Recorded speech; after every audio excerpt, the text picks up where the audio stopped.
Super Smash Bros. Has become a lineup for some of video games' biggest all-stars to collide on screen, duking it out for the pleasure of a giant master hand. It also managed to take the fighting game genre and invent a completely new style of gameplay, with the purpose being to smash characters off screen. But of its all-star lineup, who is the best? Well, that's completely subjective, so if I leave off your favorite character, I'm sorry, this is my personal list. Also, 2 rules I've given myself. 1.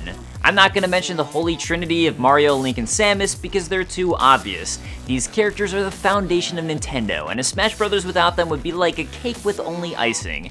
And 2, this isn't about how high of a tier they're ranked at. So that said, I'm Dave Klein, and these are my top 10 best Smash Bros. Characters of all time. Number 10. The Starfox series soared its way into people's hearts back with the SNES and truly became popularized with Star Fox 64. So it was only natural Fox would appear in the original Smash Bros.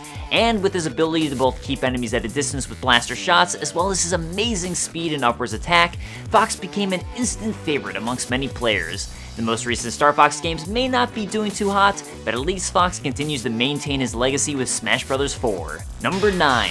It actually took me a while to decide which Pokemon to put on this list. Do I put the Poke Trainer who can use the starter Pokemon of Red and Blue interchangeably from Smash Bros. Brawl? Do I pick the Psychic Pokemon Mewtwo people were psyched to see show up in Smash Bros. Melee and triumphantly return in Smash 4? And in the end, I decided this is my list and I'm going to choose my favorite one. Greninja. Greninja is a great all-around fighter with distance attacks and strong melee attacks and just happens to have a counter. And I love counters. Plus he's a Pokemon ninja. You got me with that alone. Number 8. Growing up before Super Smash Bros., there's a fighting game that captured my heart and absolutely dominated the scene. This game could be found in arcade cabinets across the country, and hell, most of my playtime with it was originally at a hot dog restaurant, that being Street Fighter 2. And for me, Street Fighter and Smash Bros. Hold the reins as my personal favorite fighting games. So to see Ryu enter the Smash Bros. Fight, merging these 2 games was incredible. Not only this, but he retains the same special moves from the Street Fighter series, and you can even perform them in the same manner with joystick movements. Number 7. Falcon Punch! There's not much else I really need to say. Captain Falcon easily makes the list as his signature move has become so popular that it's a meme. Not only this, but he managed to stand out in spite of being from one of Nintendo's less popular franchises, F-Zero. Nintendo, pay attention! Captain Falcon is great, F-Zero GX was great, we need a Nintendo Switch F-Zero game. Don't make me come over to Nintendo HQ and Falcon! Number 6. Similar to Fox, another character that stands out with her speed is Sheik. Sheik is essentially the ninja of Smash Bros. And look, I realize there's a Greninja who has ninja in his name, but Sheik was first, okay? Back off! And while this version of Zelda was a giant badass in Ocarina of Time, she's even more so displaying her skills in Smash Bros. Because of her speed and overall strengths across the board, she's ranked amongst the top tier fighters in both Smash Bros. Melee and Smash Bros. 4.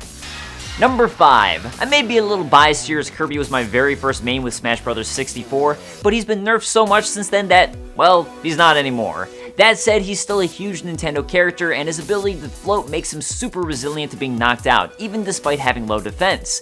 Every single map is a breeze to fight people on his Kirby, and his downwards A spinning attack will quickly send characters to the bottom of the screen with ease. Number 4. Fire Emblem has captured the hearts of American audiences to such an extent, it's hard to imagine that it actually took Super Smash Bros. Melee to get this series ported over to the United States. Up until then, the first 6 games had never seen English adaptations. So with that, I give the number 4 spot to Roy of Super Smash Bros. Melee. It was thanks to both the popularity of Roy and Marsh we saw Fire Emblem finally released to the United States, and these characters were a huge amount of fun to play as. They were the first to have counters, which just happens to jive with my playstyle. And bear in mind, this was also before Smash 4 had way too many Fire Emblem characters. And while Marsh is arguably a better character for tournament play, I just happen to prefer Roy. I told you this list was subjective. Roy's my boy. Number 3. So the next character on this list is actually my main. Tier-wise, he's damn near the bottom, but that's just because you haven't played me.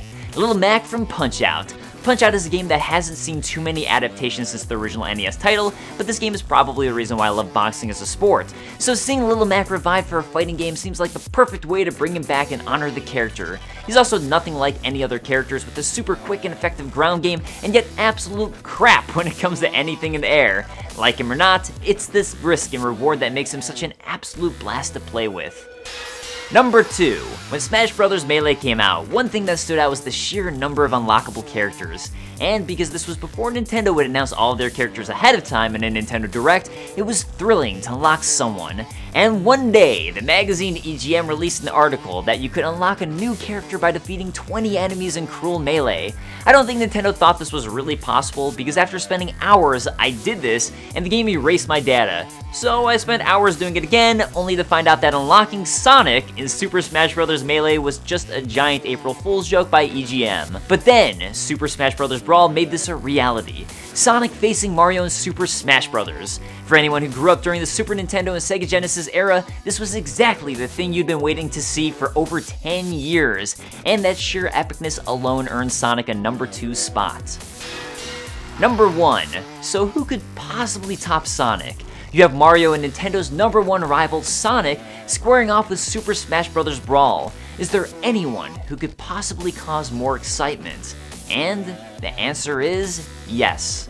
Mega Man. When Mega Man was announced for Smash Bros. 4, you could do a simple YouTube search and see compilations of people screaming in excitement. And even though I was watching the stream all alone in my bed, I also yelled out with excitement. For me, and I'm sure many others, the Mega Man franchise is synonymous with Nintendo, and the Mega Man NES and SNES games are some of the best of those eras. I'd say Mega Man was my number 1 choice to see in Smash Bros., and for it to actually be realized is something that I'm still not over. To be honest, I'm not very good with Mega Man, and he doesn't really fit my playstyle. He's also a difficult character to master. But for those who do take the time to do it, the Blue Bomber is actually pretty damn good, and I'm still gleaming that he's in the game. That wraps up my list of the best Super Smash Bros. Characters of all time. This list is completely subjective, and again, I'm sorry if I left off some of your favorite characters. So that said, who are your favorite characters, and who do you think I should have included on the list? And I'll see you guys next time. Peace.